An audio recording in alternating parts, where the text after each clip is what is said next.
देखिए अभी हम जो डिस्कस करने वाले हैं वो है type 1 hypersensitivity. As we know that hypersensitivity is the undesirable humoral और cell mediated response by normal immune system to either exogenous or self antigens. It is the definition of hypersensitivity. Now we will discuss about type 1 hypersensitivity. It is also called immediate hypersensitivity या फिर इसको बोलते हैं classical allergy.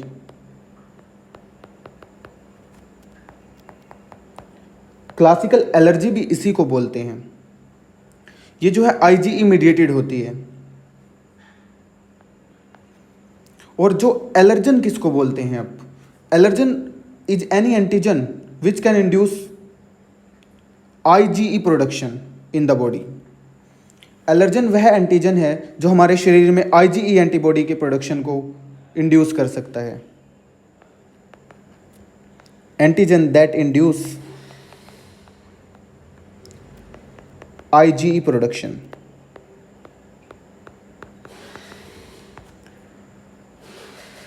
Allergens can be of many types, like food allergens.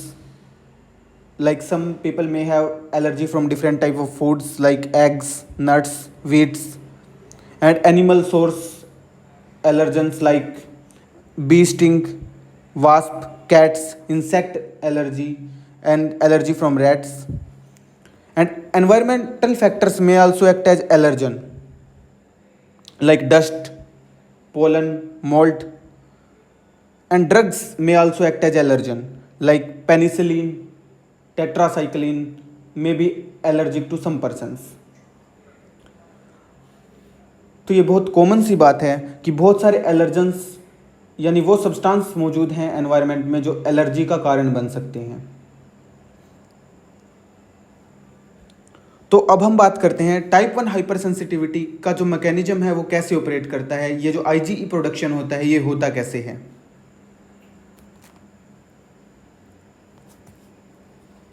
तो देखिए जो type 1 hyper sensitivity है इसका मैकेनिज्म, इसकी जो शुरुआत होती है सबसे पहले जो एलर्जन है वो एंटर करता है बॉडी में। कोई भी एंटीजन या एलर्जन जैसे बॉडी में एंटर किया, अब क्या हुआ? अब ये जो है बी सेल जो है ना इस एलर्जन को प्रेजेंट करेंगी, क्योंकि बी सेल जो है वो एंटीजन प्रेजेंटिंग सेल की तरह एक्ट करती हैं। और मैं आपको बता चुका हूँ टाइप 1 हाइपर सेंसिटिविटी में ह्यूमरल रिस्पॉन्स इन्वॉल्व होता है, यानी बी सेल जो है ना वो इन्वॉल्व होती हैं, एंटीबॉडी प्रोडक्शन से रिलेटेड होता है ये। तो एंटीजन जैसे ही बॉडी में एंटर किया, जो बी सेल्स हैं हमारी,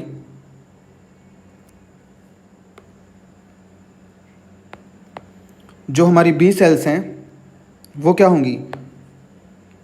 वो एंटीजन को प्रेजेंट करेंगी।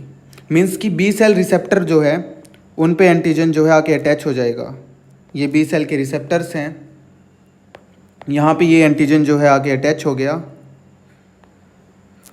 अब यहाँ पे ये अटैच हो गया तो बी सेल इसको क्या करेंगी? प्रेजेंट करेंगी MHC2 मॉलिक्यूल की हेल्प से। इसको मान लीजिए यहाँ पे इन्होंने प्रेजेंट कर दिया पूरी प्रोसेसिंग करके।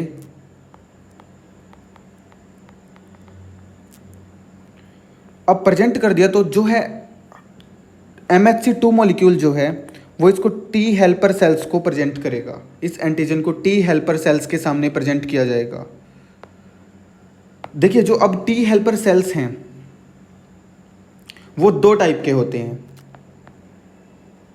जो T हेल्पर सेल्स हैं वो दो टाइप के होते हैं, T helper 1 and T helper 2। T helper 2 basically जो है ना वो रिलीज करते हैं इंटरल्यूकिन 4, और जो T हेल्पर 1 है वो रिलीज करते हैं इंटरफेरोन गामा। मेनली ये रिलीज करते हैं। तो जो टाइप 1 हाइपर सेंसिटिविटी के लिए रिस्पॉन्सिबल है ना वो है type 2 helper cell. These are responsible for type 1 hypersensitivity और क्लासिकल एलर्जी। तो देखिए अब क्या होगा, टी हेल्पर 2 सेल को ये प्रेजेंट किया जाएगा एंटीजन। ये जो एंटीजन है इसको मान लीजिए प्रेजेंट कर दिया गया यहाँ पे टी हेल्पर 2 सेल्स को।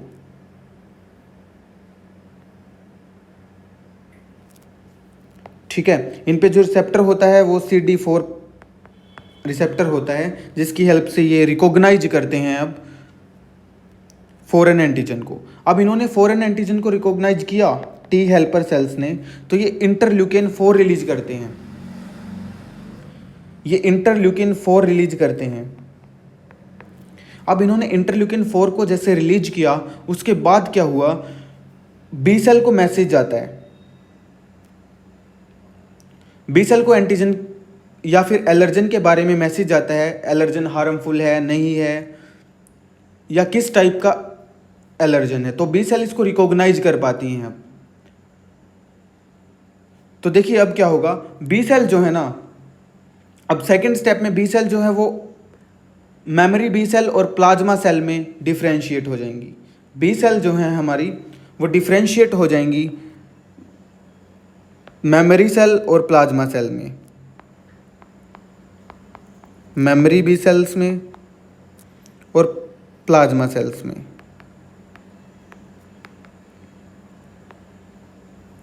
अब बी सेल जो है ना मेमोरी बी सेल और प्लाज्मा सेल्स में डिफरेंशिएट हो गई। अब हमें पता है मेमोरी बी सेल तो फर्दर जो एक्सपोजर होगा एंटीजन से उसके लिए मेमोरी रखेंगी, जबकि प्लाज्मा सेल का काम होता है एंटीबॉडी सिक्रेट करना। तो प्लाज्मा सेल यहाँ पे क्या करेंगी, एंटीबॉडी सिक्रेट करेंगी। और कौन सी एंटीबॉडी सिक्रेट करेंगी, IgE एंटीबॉडी सिक्रेट करेंगी। यहाँ पे प्लाज्मा सेल जो है यहाँ पे IgE एंटीबॉडी सिक्रेट करेंगी। अब जो ये एंटीबॉडी यहाँ पे सिक्रेट की है IgE, ये जो है मास सेल के साथ जाके अटैच हो जाएगी। इसका जो ये कांस्टेंट रीजन है, एंटीबॉडी में 2 रीजन होते हैं। देखिए यहाँ पे ये एंटीबॉडी स्ट्रक्चर मैंने छापा, ड्रॉ किया, और यहाँ पे देखिए 2 रीजन होते हैं। जो ये रीजन है इसको बोलते हैं वेरिएबल रीजन, यहाँ पे एंटीजन अटैच होता है। और जो ये रीजन है इसको बोलते हैं कांस्टेंट रीजन। ठीक है, अब ये जो कांस्टेंट रीजन है इसके लिए रिसेप्टर होता है मास सेल के पास। IgE के कांस्टेंट रीजन के लिए रिसेप्टर है किसके पास, मास सेल के पास रिसेप्टर है इसके लिए। अब क्या होगा, जो ये IgE है मास सेल से अटैच हो जाएगी। ये मास सेल मान लेते हैं हम, इसके अंदर बहुत सारे ग्रैन्यूल्स हैं। और क्या है, ये जो इसके पास रिसेप्टर है इसको FC रिसेप्टर बोलते हैं, यानी कांस्टेंट रीजन के लिए रिसेप्टर है। और इससे कौन अटैच होगी, जो IgE एंटीबॉडी है ये अटैच हो जाएगी। देखिए यहाँ पे IgE एंटीबॉडी अटैच हो गई। अब इसको बोलेंगे सेंसिटाइज्ड मास सेल। जहाँ पे ये इससे अटैच हो गई है इसको बोलेंगे सेंसिटाइज्ड मास सेल। अब इसको सेंसिटाइज्ड मास सेल हमने बोल दिया है, तो ये जो है ना सेंसिटाइज हो गई है। अब देखिए ये तो था सेंसिटाइजेशन, फर्स्ट स्टेप जो था सेंसिटाइजेशन ऑफ मास सेल। अब यहाँ पे सेंसिटाइज हो गई है, लेकिन यहाँ पे अभी भी जो इम्यून रिस्पॉन्स है ना वो हमें देखने को नहीं मिलेगा। फर्स्ट एक्सपोजर ऑफ एंटीजन में हमें इम्यून रिस्पॉन्स नहीं देखने को मिलेगा। मान लीजिए किसी को किसी फूड से एलर्जी है, जिस फूड से उसको एलर्जी है वो उसको फर्स्ट टाइम कंज्यूम करेगा ना, तो उसको फर्स्ट टाइम में एलर्जिक रिस्पॉन्स नहीं देखने को मिलेगा, क्योंकि फर्स्ट टाइम में तो सिर्फ जो मास सेल्स हैं वो सिर्फ सेंसिटाइज हुए हैं। अब देखिए सेकंड एक्सपोजर जो होगा ना एंटीजन से, अब क्या होगा, सेकंड एक्सपोजर होगा एंटीजन से। देखिए अब होगा सेकंड एक्सपोजर टू एंटीजन। जैसे ही सेकंड एक्सपोजर होगा एंटीजन से, अब यहाँ पे ये हमारी मास सेल थी, इसमें ये ग्रैन्यूल्स थे, ये हमारा FC रिसेप्टर था, इसके साथ क्या अटैच थी, IgE जो एंटीबॉडी है वो यहाँ पे अटैच थी।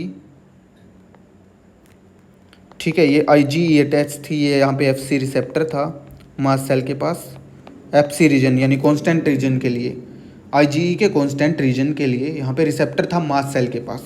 तो अब ये IgE के साथ जो है ना एंटीजन बाइंड करेगा। बिकॉज ये आईजीई जो बनी थी ना यहाँ पे, ये इस एंटीजन के रिस्पॉन्स में ही बनी थी। तो ये जो एंटीजन का सेकंड एक्सपोजर हुआ है, एंटीजन यहाँ पे आईजीई के साथ बाइंड करेगा। अब ये जो बाइंडिंग है इसकी वजह से क्या हो जाएगा, डीग्रेनुलेशन ऑफ मास सेल। अब यहाँ पे डीग्रेनुलेशन ऑफ मास सेल हो गया है, तो इसके बाद हम क्या बोलेंगे, डीग्रेनुलेशन ऑफ मास सेल के बाद हम बोलेंगे कि इसमें से जो बहुत सारे जो सब्सटेंसेस थे मास सेल के अंदर, जो ग्रैन्यूल्स थे वो निकल गए हैं। ठीक है, अब मास सेल के अंदर जो ग्रैन्यूल्स थे वो निकल गए हैं बाहर, ये बहुत सारे ग्रैन्यूल्स निकल गए हैं डीग्रेनुलेशन होने के बाद। तो अब क्या होगा, अब देखिए, अब होगा इसमें हिस्टामिन, हिपैरिन और प्रोटीएज मौजूद होते हैं।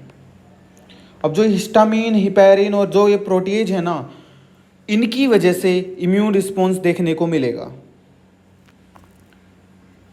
ठीक है, एक्सटैगर्ड इम्यून रिस्पॉन्स देखने को मिलेगा, वहाँ पे इन्फ्लेमेशन के सिम्टम्स भी देखने को मिलेंगे हमें। अब देखिए, जो मास्ट सेल है ना, उनके ग्रैन्यूल्स में एक और चीज़ है, साइटोकाइंस। अब जो ये साइटोकाइंस हैं, ये हमें पता है ये इन्फ्लेमेटरी रिएक्शन में हेल्प करते हैं। IL-4 हो गया, IL-14 हो गया। ठीक है, ये किस में हेल्प करते हैं, IL-4, IL-14 साइटोकाइंस किस में हेल्प करते हैं, इन्फ्लेमेटरी रिएक्शन में। तो वहाँ पे उस एरिया में इन्फ्लेमेशन हो जाएगा, और यही तो चाहिए था एलर्जी को होने के लिए। इन्फ्लेमेशन मीन्स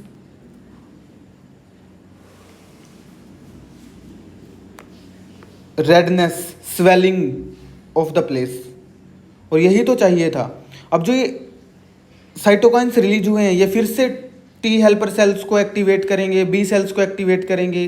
जो ये साइटोकाइंस रिलीज हुए हैं, ये टी हेल्पर सेल को एक्टिवेट करेंगे, हेल्पर टी को एक्टिवेट करेंगे, किसको एक्टिवेट करेंगे, बी सेल्स को एक्टिवेट करेंगे। बहुत ज़्यादा आईजीई प्रोडक्शन होगा इससे।